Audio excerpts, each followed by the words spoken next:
प्रभु यीशु मसीह के नाम से आपका स्वागत और अभिनंदन। आज हम पवित्र आत्मा के सिद्धांत के विषय में पढ़ने जा रहे हैं और इसके विषय में आपने पहले से 4 अन्य बातों को पढ़ा होगा। उसके बाद 5वीं मुख्य बात मैं पढ़ाने जा रहा हूँ जो पवित्र आत्मा के सिद्धांत के विषय में है। 5वीं मुख्य बिंदु ये है कि अंत के समय में पवित्र आत्मा की भूमिका। बाइबल में जिस प्रकार से लिखा है कि सारे जगत का अंत हो जाएगा और अंत के समय में पवित्र आत्मा का क्या कार्य है, और अंत का ये भी अर्थ है कि जब यीशु मसीह अपने लोगों को लेने के लिए दोबारा बादलों पर आएंगे, उस समय में क्या क्या होंगे, इन बातों को हम देखते हैं। पहली बात इसमें 7 वर्षों का महाक्लेश के विषय में हम पढ़ते हैं कि एक ऐसा समय होगा जो महाक्लेश का समय होगा और वो समय 7 सालों तक चलेगा।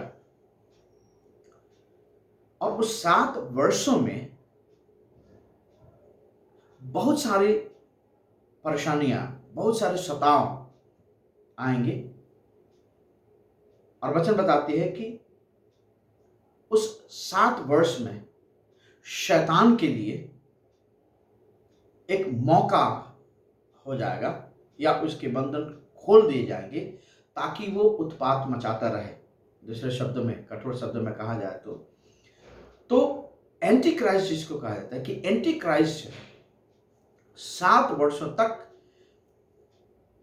लोगों के ऊपर क्लेश और हर एक प्रकार के प्रताड़ना को लाएगा और लोग जो विश्वास करने वाले लोग हैं वो परेशानी में और मुसीबत में होंगे और हर एक प्रकार की ऐसी अनहोनी चीज भी होंगी जो समझ से परे है।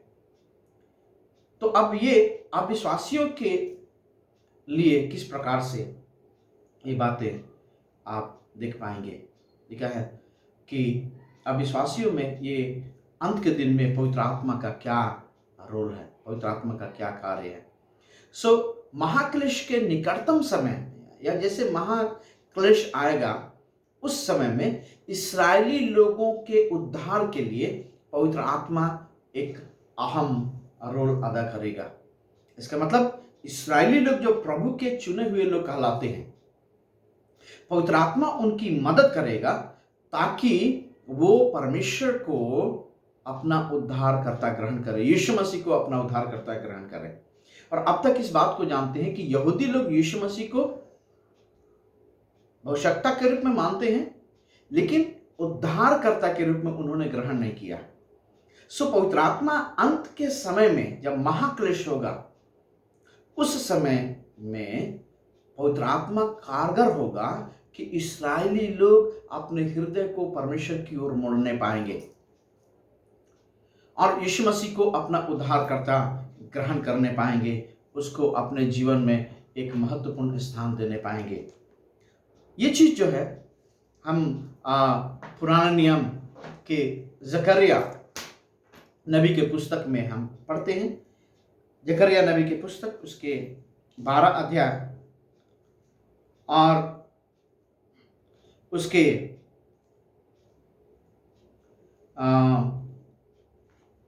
जकरिया 12 अध्याय उसके 10 आयत में जब पढ़ते हैं तो इस प्रकार से लिखा है, मैं दाऊद के घराने और यरूशलेम के निवासियों पर अपना अनुग्रह करने वाली और प्रार्थना सिखाने वाली आत्मा उंडेलूंगा। तब वे मुझे ताकेंगे, अर्थात जिन्होंने मुझे बेधा है और उनके लिए ऐसे रोएंगे जैसे इकलौते पुत्र के लिए रोते पिटते हैं, और ऐसी भारी शोक करेंगे जैसा पहलौठे के लिए करते हैं। इसका मतलब कि प्रभु का वचन इस बात को बताता है, और ये यशा नबी के ये क्या सॉरी जकरिया नबी के द्वारा ये भविष्यवाणी की गई कि अंत के दिनों में पवित्र आत्मा इस्राएली लोगों के लिए, जो दाऊद के लोग कहलाए गए या दाऊद के वंशज के लोग कहलाए गए, उनके लिए क्या होगा? लिखा है कि मैं अपनी आत्मा उनके ऊपर उंडेलूंगा। सो अपनी आत्मा जब उनके ऊपर उंडेलूंगा तो क्या होगा? लिखा है कि उनके ऊपर एक अनुग्रह होगा, और उस अनुग्रह में वे क्या करेंगे कि वे मुझे ताकेंगे और प्रार्थना करेंगे। प्रार्थना करने वाली, प्रार्थना सिखाने वाली आत्मा उंडेली जाएगी उनके ऊपर। वो ताकेंगे मुझे, तो दे विल सीक, या मुझे ढूंढेंगे, मेरी ताक में रहेंगे, मुझे प्राप्त करने की खोज में रहेंगे। ये क्या है कि वो पश्चाताप करेंगे, ऐसा पश्चाताप करेंगे जैसे किसी का पहला पुत्र या पहला बेटा, यदि किसी का इकलौता बेटा ही है, यदि वो मर जाए तो जितना वो शोक करता है, वैसे शोक करके वो प्रभु यीशु मसीह को अपना उद्धारकर्ता ग्रहण करेंगे। और ये जकरिया के पुस्तक में लिखा गया है कि अंत के दिनों में पवित्र आत्मा का ये रोल होगा। विश्वासियों में क्या रोल होगा? विश्वासी लोगों के जीवन में क्या होगा? पुराने नियम के समय के समान आत्मिक कार्य करने के लिए पवित्र आत्मा विशेष रीति से और विशेष रूप से क्षमता उपलब्ध कराएगी। मतलब सामर्थ, और इस प्रकार की क्षमता विश्वासियों को दिया जाएगा कि जैसे पुराने नियम में बताया गया है, उसी प्रकार से नए नियम के लोग भी क्या कर पाएंगे, वो हम वचन में देखते हैं। प्रेरितों के काम, और प्रेरितों के काम दूसरा अध्याय जो है उसमें हम देखेंगे। प्रेरितों के काम दूसरा अध्याय 17 से 21 आयत तक, और लिखा है इस प्रकार से, क्योंकि वह तो हम में गिना गया और इस सेवकाई में सहभागी हुआ। उसने इस प्रकार से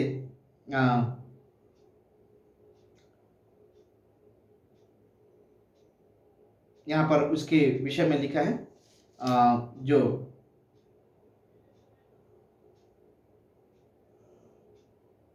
यूहन्ना बपतिस्मा देने वाला नहीं, सॉरी, ये यहूदा इस्करियोती किस प्रकार से उसका पेट फट गया और इस प्रकार से वो सब कुछ तहस नहस हो गया। और ये बात अवश्य है कि पवित्र आत्मा या पवित्र शास्त्र का जो लिखा हुआ है वो पूरा होगा, और हर एक बात जो पहले हुई थी, जो पवित्र आत्मा के द्वारा पवित्र शास्त्र लिखा गया, वो पूरा होगा। 16वीं आयत को पढ़ेंगे। हे भाई, आवश्यक था कि पवित्र शास्त्र का वह लेख पूरा हो जाए जो पवित्र आत्मा ने दाऊद के मुख से यहूदा के विषय में, जो यीशु मसीह के पकड़वाने वालों का अगुआ था, पहले से कहा गया था। इसका मतलब पुराना नियम का जो भी बात कहा गया है वो पूरा होगा ही होगा। सो पवित्र आत्मा का कार्य क्या है? पवित्र आत्मा का कार्य यह है कि जैसे पुराने नियम में अपने नबियों से, अपने लोगों से बातचीत किया, पवित्र आत्मा ने उनके मुंह में जो बातें डाली, उनके सामर्थ्य को दिया, वैसे ही नए नियम में पवित्र आत्मा का कार्य होगा और जो कहा गया है वो पूरा होगा। सो पवित्र आत्मा के बारे में हम बहुत सारी बातों को जानते हैं कि क्या होगा अंत के दिनों में। लिखा है कि उसके बच्चे भविष्यवाणी करेंगे, और बहुत सारी ऐसी चीज़ें जो है आप पढ़ते हैं जो वचन में लिखा है कि पवित्र आत्मा के द्वारा ये कार्य होगा। लोग चंगे हो जाएंगे, लोग बिच्छुओं को पकड़ेंगे, सांपों के बिल में हाथ डालेंगे और विष पी जाएंगे, और उनको कुछ नहीं होगा। क्यों? क्योंकि परमेश्वर की आत्मा हमारे साथ साथ रहती है, हमारी मदद करती है।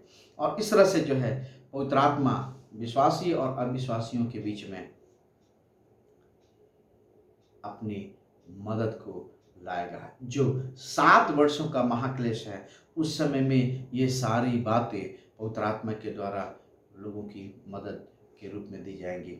जब महाक्लेश का समय होगा, जब शैतान अपना षड्यंत्र और भी चालू करेगा और जो जो जो जो जो मसीह विरोधी है वो अपना कार्य और भी बलपूर्वक करेगा, लोगों को सताएगा। लेकिन उसी समय में पवित्र आत्मा के कार्य भी उन लोगों के बीच में होंगे। पवित्र आत्मा का कार्य भी जो पुराने नियम में लिखा गया है वो नए नियम में भी पूरा हो जाएगा।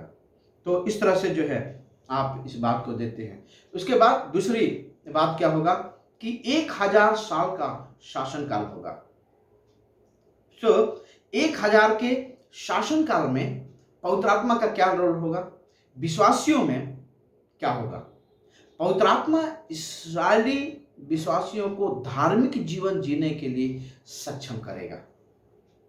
1000 वर्ष का काल कैसा होगा वो एक अलग विषय है, लेकिन उसका एक झलक मैं बताता हूं कि 7 वर्षों के महाकाल के समय यीशु मसीह अपने लोगों के साथ यरूशलेम में, जिसको नया यरूशलेम कहा जाता है बाइबल में, उसके ऊपर वो स्थापित होगा एक राजा के रूप में। और उसके साथ जो स्वर्ग पर उठा लिए गए वो लोग शासन करेंगे 1000 साल तक। और उस 1000 शासन काल में जब वो शासन करेंगे तब क्या होगा? पवित्र आत्मा उन लोगों के जीवन में, जो इस्राएली लोग हैं, उनके जीवन में धार्मिक जीवन जीने के लिए मदद करेगा। क्योंकि बहुत सारे इस्राएली लोग जो प्रभु यीशु के ऊपर विश्वास नहीं करते हैं वो तो स्वर्ग में नहीं उठाए जाएंगे, लेकिन उस समय में वो पवित्र आत्मा के सामर्थ्य के साथ एक नैतिक और एक आत्मिक जीवन को यापन करने पाएंगे। इस बात के लिए पवित्र आत्मा उनकी मदद करेंगे।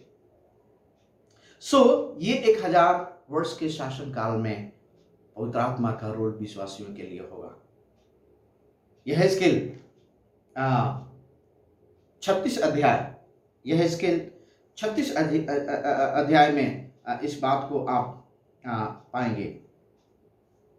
36 अध्याय उसके 27 आयत, 36 अध्याय उसके 27 आयत में भी लिखा है कि मैं अपना आत्मा तुम्हारे भीतर देकर ऐसा करूंगा कि तुम मेरी विधियों पर चलोगे और मेरे नियमों को मानकर उसके अनुसार करोगे।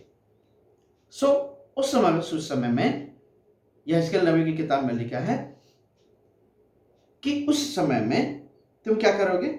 मैं आत्मा को जब तुम्हारे अंदर, तुम्हारे भीतर डालूंगा, तब क्या करूंगा? ऐसा तुम्हें कर दूंगा कि तुम मेरी विधियों पर चलोगे। और परमेश्वर की व्यवस्था, जिसको विधि कहा जाता है, उस पर चलना कितना कठिन है ये हम और आप भली भांति जानते हैं कि 10 आज्ञाओं को ही मान हम नहीं पाते हैं। और नए नियम में भी बहुत सारी आज्ञाएं दी गई हैं और लिखा है कि उसमें से एक उदाहरण यह है कि अपने दुश्मन से भी अपने समान प्रेम करो। ये कहाँ हो पाता है? लेकिन लिखा है कि तुम्हारे भीतर अपनी आत्मा को डालूंगा और हर एक एक विधि को तुम अपना पाओगे और उसके ऊपर चलने की पूर्ण प्रवृत्ति तुम्हारी होगी, और ये पवित्र आत्मा के द्वारा ही होगा।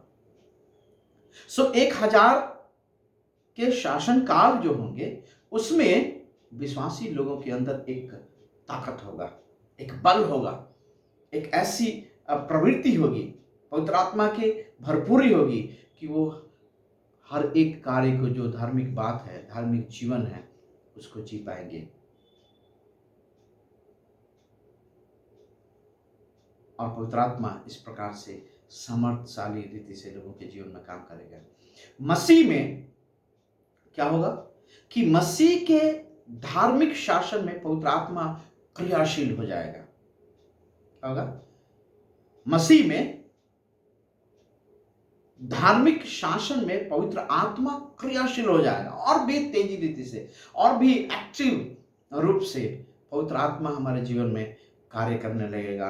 यशायाह नबी की किताब में हम इस बात को देखते हैं। यशायाह नबी की किताब उसके 11 अध्याय को जब हम पढ़ते हैं, 11 अध्याय में हम इस बात को देख पाएंगे कि परमेश्वर जो है लिखा है कि यहोवा का आत्मा बुद्धि और समझ का आत्मा, युक्ति और पराक्रम का आत्मा और ज्ञान और यहोवा के भय का आत्मा उस पर ठहरा रहेगा।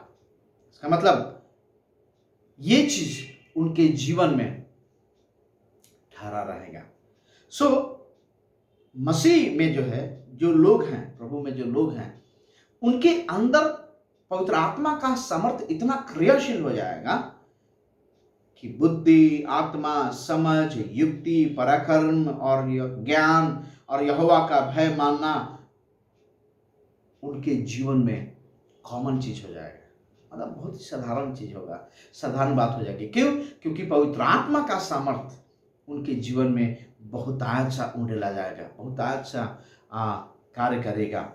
और इस बात को हम देखते हैं। आगे हम क्या देखते हैं कि पवित्र आत्मा की विषमता या हिंदुत्व में शक्ति या कुंडली के साथ जोड़ा गया है। सो सभी धर्मों में समानता के लिए आधुनिक खोज मसीहत में पवित्र आत्मा के साथ हिंदुत्व को शक्ति या कुंडली से हमेशा तुलना किया जाता है। तो जिस पवित्र आत्मा के विषय हम बात कर रहे हैं, धार्मिक मतों, धार्मिक बातों की बात कर रहे हैं, आधुनिक बात में, आधुनिक समय में हर एक लोग इस बात को दिखाते हैं कि हमारे अंदर आत्मा है, हम पवित्र हैं, हम संत हैं, हम साधु हैं, या हम ऐसे लोग हैं जो धार्मिकता के अनुसार चलते हैं। तो ये क्यों हो रहा है? क्योंकि बहुत सारे ऐसे सिस्टम्स जिसको फिलॉसफी कहा जाना चाहिए, दर्शन शास्त्र कहा जाना चाहिए, वो दर्शन शास्त्र आजकल अवेलेबल किया जा रहा है ताकि लोग अपने अंदर एक संतुष्टि को महसूस करते हैं या ये कह पाते हैं कि वो क्या है, धर्मी है। और उनके पास भी एक ऐसी शक्ति है जो हमारे मसीहत में पवित्र आत्मा कहा जाता है। दूसरे शब्दों में, पवित्र आत्मा के समतुल्य अपने आप में हिंदुत्व की शक्ति को, जिसको कुंडलिनी कहा जाता है, कुंडलिनी को वो पैरेलल या समानता में लाते हैं और कहते हैं कि हमारे पास भी शक्ति है। और कई ऐसे दर्शन शास्त्र इस बात को बताते हैं और दिखाते हैं कि उनकी नेत्र या तीसरी आंख खुल जाती है, उनको ज्ञान की प्राप्ति होती है।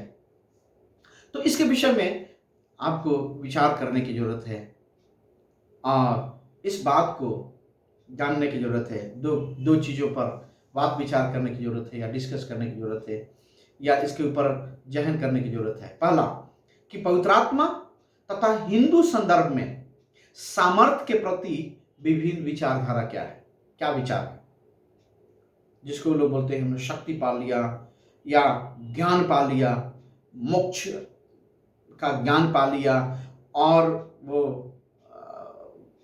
एक संत बन गए, भगत बन गए।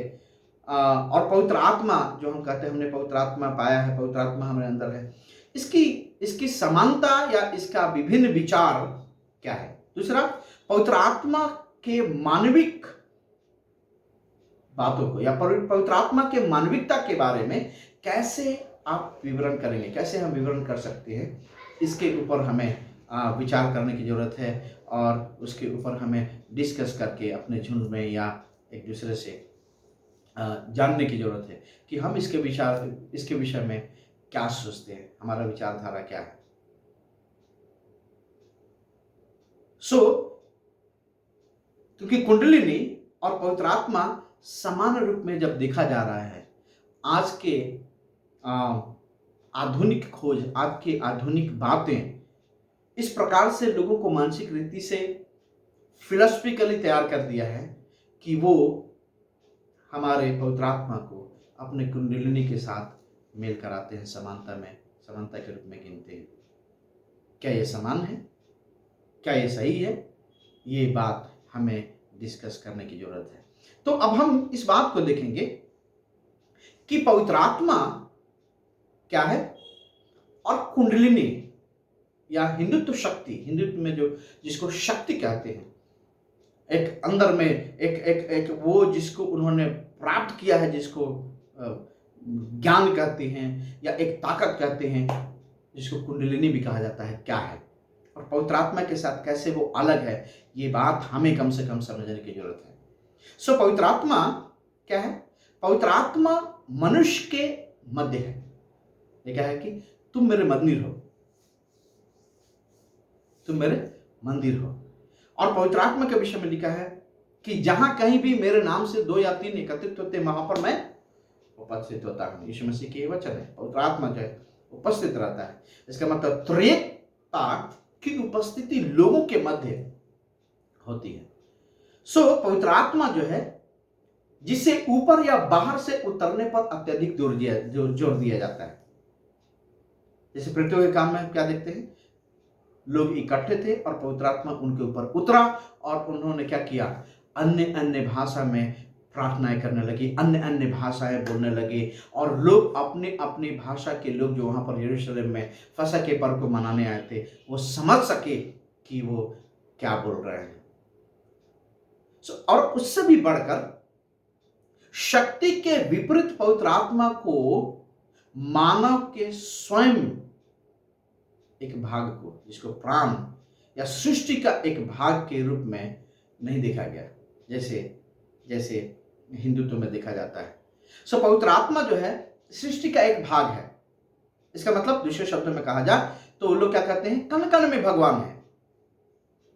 एक कुर्सी, ये मेरी घड़ी और ये इसमें भी भगवान है। ये हम पवित्र आत्मा के विषय में नहीं कहते कि पवित्र आत्मा किसमें है, कुर्सी है, पवित्र आत्मा ये कंप्यूटर है, पवित्र आत्मा ये मोबाइल है। नहीं, ये क्या है, लोगों के ऊपर उंडेला गया, लोगों के ऊपर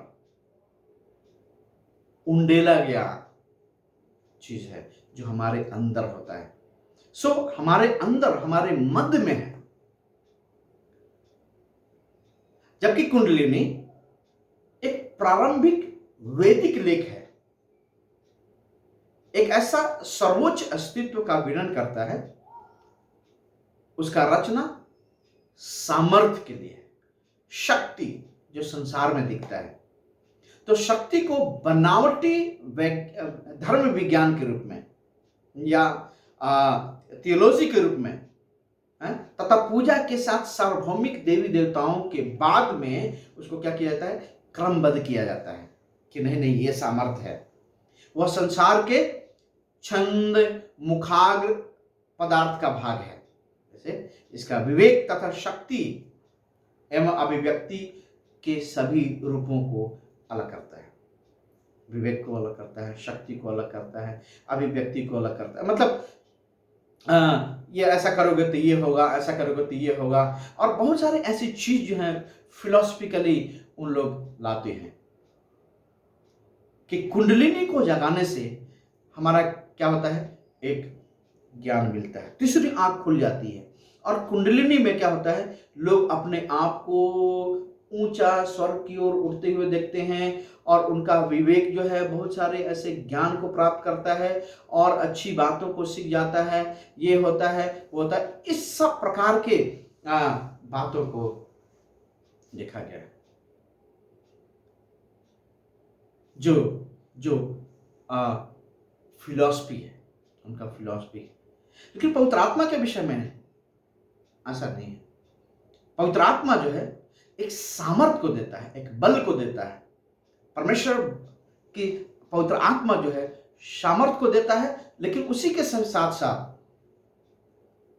वो हमें हर एक नैतिक और आत्मिक बातों से परिपूर्ण करता है और उसमें चलने के लिए मदद भी करता है। जबकि कुंडलिनी मात्र जो है पूजा या बनावटी धर्म सिद्धांत है। ऐसा करो तो ये होगा, जिसमें कर्म है, जिसमें अच्छा जीवन है, बहुत सारे ऐसे चीज जो है, ये लंगर खिलाना, ये करना, वो करना। एक ऐसी फिलॉसफी नहीं है जिसके द्वारा आप कहें कि ये शक्ति प्रदान करती है, आपको शक्ति देती है। तो उनकी फिलॉसफी जो है कुंडलिनी की फिलॉसफी, और आगे हम देखेंगे कि उसको कैसे प्राप्त की जाती है, हम आगे देखते हैं। और इस प्रकार से आप देखेंगे कि पवित्र आत्मा के विषय में जबकि कहा गया है कि परमेश्वर तथा सृष्टि के बीच मसीहत को यहूदीपन का विरासत के रूप में माना जाता है। सृष्टि क्या है? हमारा विरासत है। परमेश्वर ने इसे बनाया। जब उत्पत्ति की किताब को पढ़ते हैं तो लिखा है कि परमेश्वर ने पृथ्वी को बनाई, जल को बनाया, और आसमान को बनाया, जानवरों को बनाया, पेड़ पौधों को बनाया, मनुष्य को बनाया, और इस प्रकार से हम देखते हैं। तो परमेश्वर भी हमारा विरासत है, क्योंकि लिखा है कि वो आदि और अंत है, उसका कोई भी न तो शुरुआत है न तो अंत है, वो जो है सो है। और ये यहूदी मत के अनुसार भी ये एक विरासत है, और उसके अनुसार हम मसीही लोग भी परमेश्वर और इस सृष्टि को विरासत के रूप में मानते हैं कि ये किसने बनाया? हमारे परमेश्वर ने बनाया। ये सारी सृष्टि जो है, जितने भी नक्षत्र और ये जितने भी हम वो देखते हैं, ये सब परमेश्वर ने बनाया। भले ही हम इसके भेद को समझ नहीं पाते हैं, या बहुत सारे ऐसे लोगों की अपने थ्योरी है, साइंस है, लेकिन सच्चाई यही है कि इसको परमेश्वर ने बनाया और इसलिए हमारा विरासत है। तो सत्य को हम तक पहुंचाने के लिए भविष्यवक्ता, याजक तथा संस्था तथा ऐतिहासिक प्रकाशन को हमारे लिए ये क्या कर देता है? अवश्य कर देता है कि हम जाने कि हमारे लिए भविष्यवक्ता दिए गए, हमारे लिए याजक दिए गए, हमारे लिए विधियां दी गई, ऐतिहासिक प्रकाशन दिए गए, ताकि हम इस बात को जाने कि पवित्र आत्मा हमारे जीवन में कार्यरत है। तो उत्पत्ति से लेकर के प्रकाशित वाक्य जब हम पढ़ते हैं, उसमें हर एक चीज को हम देखते जाते हैं कि पवित्र आत्मा हमारे लिए कितना शक्तिशाली है। पुराने नियम में क्या किया, नए नियम में क्या किया, हमारे वर्तमान जीवन में क्या कर रहा है पवित्र आत्मा, आने वाले भविष्य में पवित्र आत्मा क्या करेगा, जिसको हमने अभी पढ़ा है कि वो अंत के समय में हमारी मदद करेगा, अंत के समय में विश्वासियों की मदद करेगा। 1000 वर्ष जब होंगे उस समय में पवित्र आत्मा उनकी सहायता करेगा, पवित्र आत्मा उनकी सुधि लेगा और उनको पवित्र जीवन जीने के लिए, एक नैतिक जीवन जीने के लिए उनकी सहायता करेगा। इस प्रकार से हम पवित्र आत्मा के विषय में देखते हैं। लेकिन शक्ति सर्वव्यापी होने के कारण इसके ऊपर कम निर्भर करता है। इसका अनुभव योग्य आसन में से होकर जाने से पाया जा सकता है। जब कुंडलिनी के बारे में पढ़ते हैं या शक्ति के बारे में पढ़ते हैं, तो ये विश्वव्यापी रूप से यही फिलॉसफी है, यही माना जाता है कि अगर आपको शक्ति प्राप्त करनी है, हिंदुत्व जो बताता है फिलॉसफी, वो क्या है कि हमको योग आसन करना है। और इसलिए देखो आजकल हर एक जगह योग जो है, क्योंकि उसमें जाप करते हैं और मनन करते हैं। वो मनन का मतलब ये भी है कि वो अपने अंदर वो ईश्वर को ढूंढने की कोशिश करते हैं, या उस जाप को करते हैं जो कुंडलिनी जगाने की बात कही जाती है, और वो आसन से ही प्राप्त किया जा सकता है, किसी और चीज से नहीं प्राप्त किया जा सकता है। क्योंकि सृष्टि इसका कुछ विवरण नहीं देता, वरन शक्ति के सार्वभौमिकता को लगभग प्रत्येक हिंदू गांव में दिव्यता की पूजा, देवी की पूजा के अनुसार पाया जाता है और किया जाता है। और इसलिए संसार को नारीवादक या नारीवाद के अंतर्गत देवी के रूप में देखता है। पृथ्वी क्या है? देवी है। ये सृष्टि क्या है? एक देवी है। सूर्य क्या है? देवता है। चांद क्या है? देवता है। ये तारे क्या है? देवता है। इसलिए मंगल मंगल ग्रह आ गया, आपके ऊपर शनि का लक्षण लगा है, ये लगा है, सब कुछ को एक देवी देवता का रूप दिया गया है, क्योंकि शक्ति शक्ति शक्ति शक्ति, क्योंकि सब में भगवान है, सब में ईश्वर है, शक्ति है। इस प्रकार की फिलॉसफी को बताया गया, इस प्रकार की फिलॉसफी को संसार ने आज के आधुनिक युग ने दिया। लेकिन पवित्र आत्मा हमारे लिए परमेश्वर के वचन के अनुसार हमारे लिए सामर्थ, हमारे लिए सहायक के रूप में, हमारे लिए बुद्धि, हमारे लिए विरासत के रूप में दिया गया। कुंडलिनी के विषय में और भी यदि हम चर्चा करते हैं तो यह हमारे शरीर में 7 केंद्र बिंदुओं के साथ बिजली के एक क्रम के रूप में क्या होता है? अनुभव करने के लिए शक्ति हमेशा उपलब्ध रहती है। इसका मतलब ये बिजली की तरह जो है ये हमें शक्ति देता है, जो क्या करता है? चक्र कहलाता है, चक्र। ये मनन करो तो ये इस लेवल तक पहुंचोगे, इतना मनन करो तो इतने लेवल तक पहुंचोगे, ये जाप करो तो इतने लेवल तक पहुंचोगे। और इसका एक चक्र जो है उन्होंने बनाया है, और इसलिए उसमें वो लगे रहते हैं। तो शक्ति का एक शक्तिशाली ध्यान मग्नता जो है कुंडली कहलाता है। कुंडली का मतलब यह है आप ध्यान मग्न हो, सारे चीजों को भूल जाते हैं और खो जाते हैं।